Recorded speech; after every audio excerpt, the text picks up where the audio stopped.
Go live now to New York, where Attorney General Loretta Lynch is preparing to talk about that big scandal that has rocked global soccer.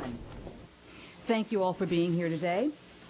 Before we begin with today's announcement, I do have a brief comment to make on the situation regarding FIFA. As Attorney General, I am committed to ensuring that this nation protects the civil liberties of every American while also keeping our country safe and secure. Unfortunately, some of the vital and non-controversial tools that we use to combat terrorism and crime are scheduled to shut down on Sunday, making this not an ordinary weekend. The House of Representatives has passed a bipartisan bill called the USA Freedom Act that would extend these tools while addressing important and valid concerns about other aspects of the government's ability to protect data. But without action from the Senate, we will experience a serious lapse in our ability to protect the American people. Today, I join the President in urging the Senate to work through the current recess in order to make sure that we can continue to appropriately safeguard this country and protect its citizens. Now, for today's announcement, I'm honored to be joined today by Director James Comey of the FBI, by Acting U.S. Attorney Kelly Curry here in the Eastern District of New York, and Chief of Investigation Richard Weber of the IRS's Criminal Investigation Division.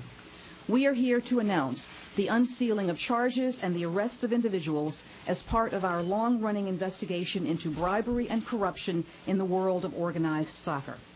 Now, many of the individuals and organizations we will describe today were entrusted with keeping soccer open and accessible to all. They held important responsibilities at every level, from building soccer fields for children in developing countries to organizing the World Cup. They were expected to uphold the rules that keep soccer honest and to protect the integrity of the game. Instead, they corrupted the business of worldwide soccer to serve their interests and to enrich themselves. This Department of Justice is determined to end these practices, to root out corruption, and to bring wrongdoers to justice.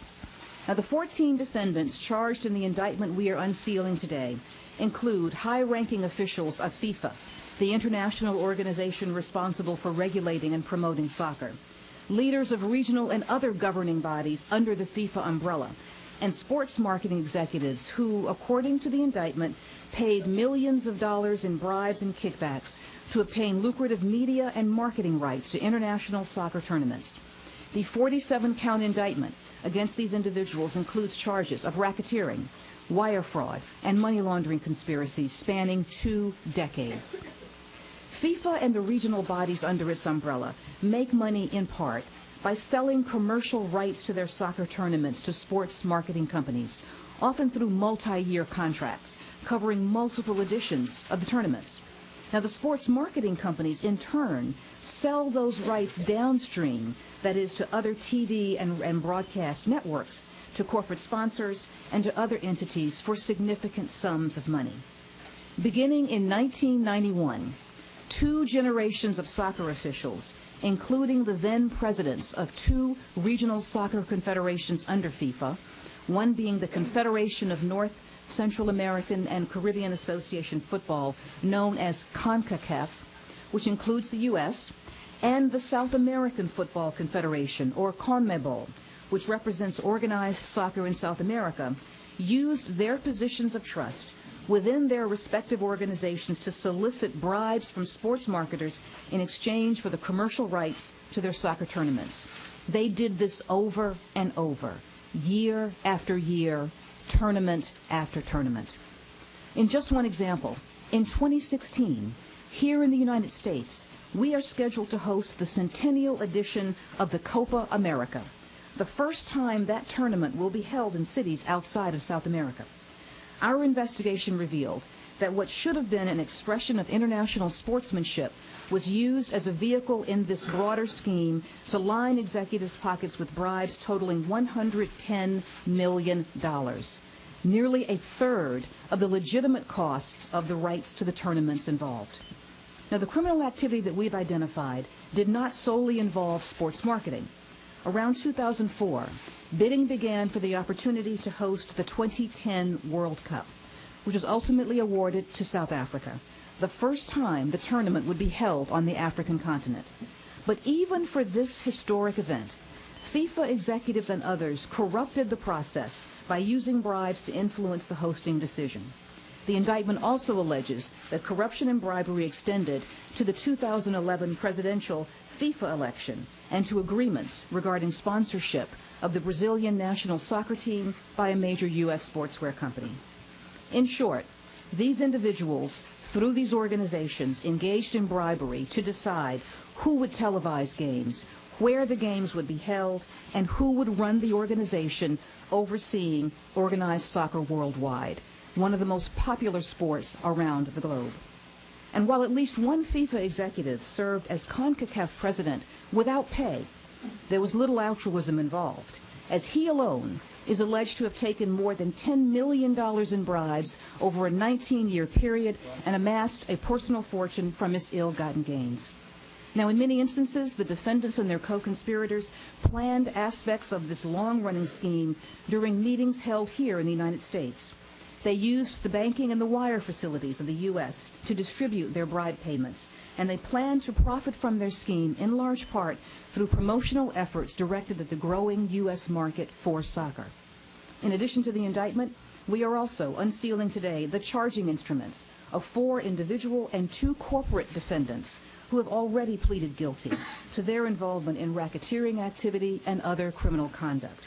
Among these defendants are a U.S. sports marketing company, a Brazilian sports marketing executive, and a U.S. citizen who, in addition to being the former General Secretary of CONCACAF and a member of the FIFA Executive Committee, was a beneficiary of the 2010 World Cup bribery scheme.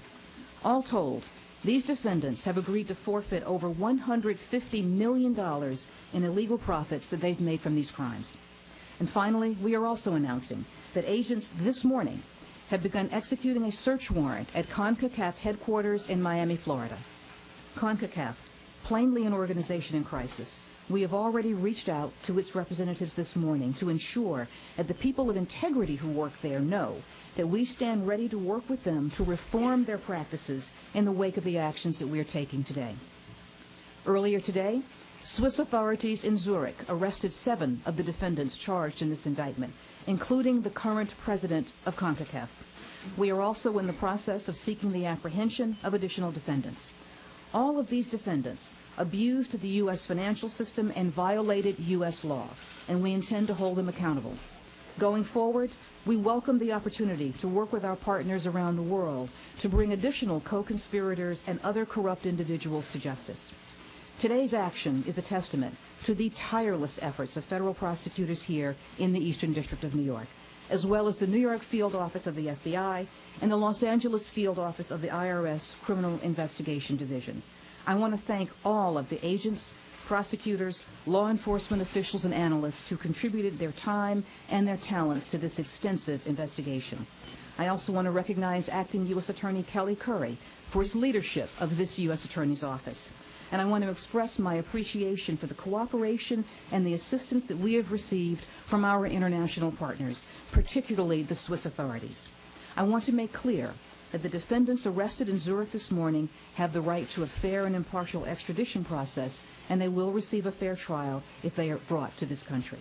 Now, at this time, I'd like to introduce the current U.S. Attorney for the Eastern District of New York, Kelly Curry, who will provide additional details on today's announcement.